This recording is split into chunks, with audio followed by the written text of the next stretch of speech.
Hey, it's Dr. Amanda with StraightSmile Solutions, StraightSmileSolutions.com, and today we're going to be talking about tricks and tips for in-house retainer fabrication. And I've been asked a lot of questions lately about this, so I thought I'd put together a little blog piece, and then I always like to do a video blog too, just in case people like to hear the words and not read the words.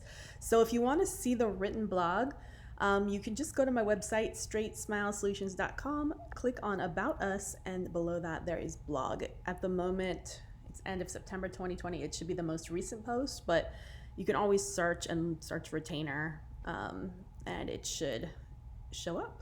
But in any case, let's talk about this because I think people get really confused. So people think, oh, I have a vacuum former so I can make in-house retainers. Well, no, not necessarily, because one of the biggest reasons for relapse that I see is improperly fitting retainers, and that's because they're improperly manufactured. Remember, Essix type or clear type retainers are not meant to last for a lifetime. Some patients, they may only last a few months, and some patients, they may last up to 2 years. They're going to start to wear out, get distorted, and it really depends. Their durability really depends on how well you made them, how well you trimmed them, what type of material you used to make them. There's so many, what type of machine, is it just a vacuum machine or is it a vacuum pressure machine? So I have no problem with you making temporary in-house retainers if you only have a vacuum former, like to be used for I'm sure you make them for bleaching trays and stuff like that in your office. But if you do not have a Durfomat or a BioStar, those two brands, you probably should not be making permanent retention in your office because the quality is just not going to be as good. You're going to get relapse on patients. It's going to happen slowly. It's not going to happen fast, but you're going to have a lot of patients after a year or two that are like, dude, I'm wearing this 24/7. You told me I could wear it full time for a few months and then go to every night. And you put it on, it fits well, but they have relapse. And that's the reason for that. It's just that you're not using the proper equipment to create it. So you're not creating a high quality retainer.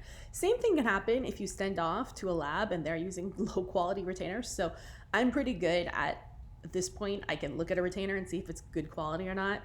I've seen a lot of bad ones. I think most large labs, or even some of these for-profit retainer subscription programs, are doing pretty good work. A lot of DSOs I've seen are doing really bad work, and they make them in-house to save money, but it's just unfortunate because it's just gonna turn into a he said, she said when relapse happens in a year or two, and it will happen. So let's go over some of these tricks and tips. So again, to get started, you have to be using the right kind of material. So regular aligner or bleaching tray material or temporary material isn't gonna work. It should usually be 040 in terms of thickness. I like Essix Ace, Essix C+, Essix Plus, or Zendura A, Zendura Classic. There's more than that, but these are the ones I've used and I've had good outcomes with as long as they're made properly.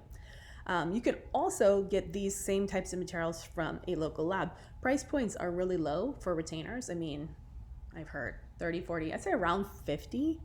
Keep in mind that when you order from Vivera, when you order from Inline Technology and you order Vivera, they've changed their offerings a little bit, which is a little disappointing. You can't any longer just order one retainer, for a patient that's not an Invisalign patient. So you have to order Vivera in a pack of four uppers and 4 lowers. And I think that's intentional from their standpoint, which is actually kind of smart. First, I was like, well, that's kind of a bummer because sometimes people just ask for one. Now they've got to get 4. But they know, Align Technology knows you need more than one in a lifetime. They don't want people ruining their brand. I'm just guessing this is the point by only getting one retainer, and doctors are notoriously cheap. So now the doctors have to get 4. So at least if they're getting Vivera branded, that they're getting 4 uppers and 4 lowers. Now they do have a temporary retention, which is $50 a pop, but you have to still be an Invisalign patient to get that. So that's not something you'd want to use long-term though. So Vivera branded is great, but you will pay a lab fee as a doctor of $275 for 8 retainers. It's actually not bad when you figure out per retainers, but it is something that at the end of treatment, I think it's always better. You can order the Vivera off the last aligner, but it is much, much better if you just order the temporary retainer, allow them to get a cleaning, get their gum swelling down if there's any, get any fillings or temporary work done or permanent work done, and then rescan for the Vivera as an option. But the problem is patients need to know these things up front. So I highly recommend that you discuss on the front end, even before you get started, the option of the Vivera retainers and bundling it into your case fee so that they've already paid for it, you know? They pay a little bit extra to have that bundle of 4 because there's nothing that makes a patient more upset than at the end of treatment, you're assessing additional fees. Patients get very upset by that. So you need to be transparent at the beginning. Hey, I know we're just starting treatment and it's a little bit delicate because you don't want to scare off a patient with that, you know? But majority of doctors include one set of retainers in the case fee, but they need to be transparent and say clear retainers aren't meant to be a lifetime retainers. So I've always assessed additional fees for the 4-pack of Vivera or for bonded retainers. Those are assessed additional fees. If you do a bonded retainer, you should still scan and do a removable retainer over it to wear at nighttime. It might last a little longer because you're only wearing it at nighttime. But those should all be assessed additional fees. But you should offer one set just to get them started. But you need to keep reminding them that they're going to need more than one set, and it's not going to just like have an expiration date. Like it's just going to start wearing out and they're not necessarily going to know.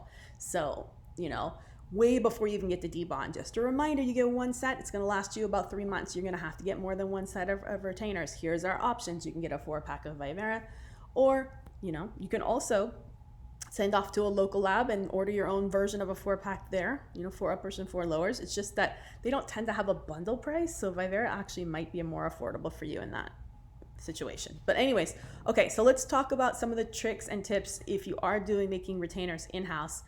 First of all, you really need to have, like I said, a Durfomat or a Biostar, not just a vacuum former. A standard vacuum former does not give enough detail or fit for long-term retention. If you do not have proper equipment, you should refer your retention out for long-term retention. You can make a temporary one to last a couple weeks, but you should either refer out to your local lab or Align Technology for Vivera, okay?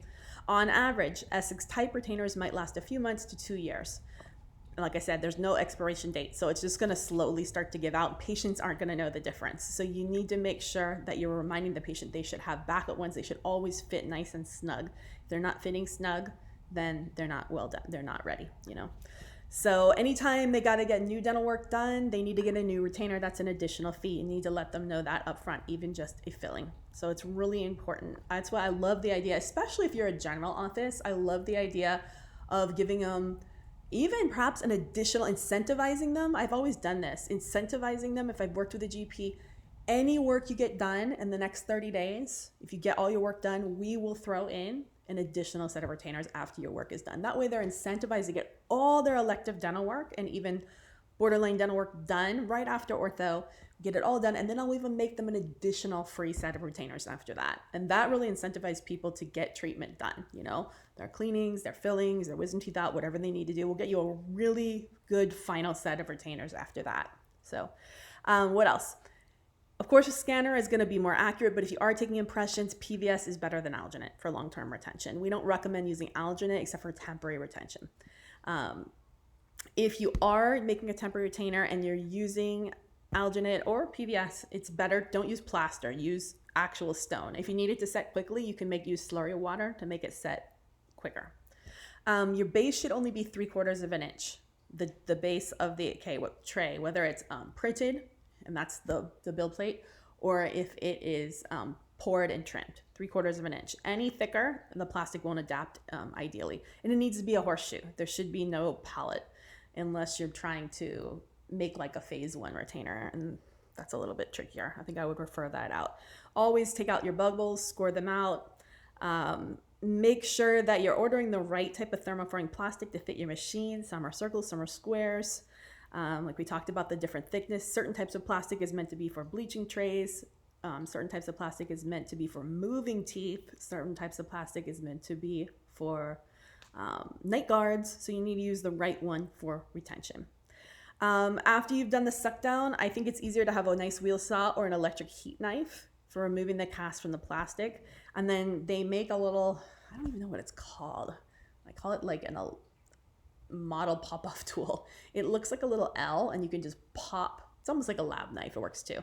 Pop the aligner off, and then you can use iris or Mayo scissors to trim it further. They also have trimming machines, but they're a little bit expensive. It is really difficult, honestly, to scallop if you're doing, so I would just do a straight trim on the retainer. And same things can go if you're making in-house aligners, so same thing.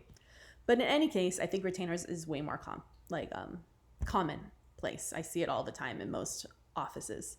So hopefully this was helpful for making in-house retainers. Don't hesitate to reach out with any other questions, StraightSmileSolutions.com.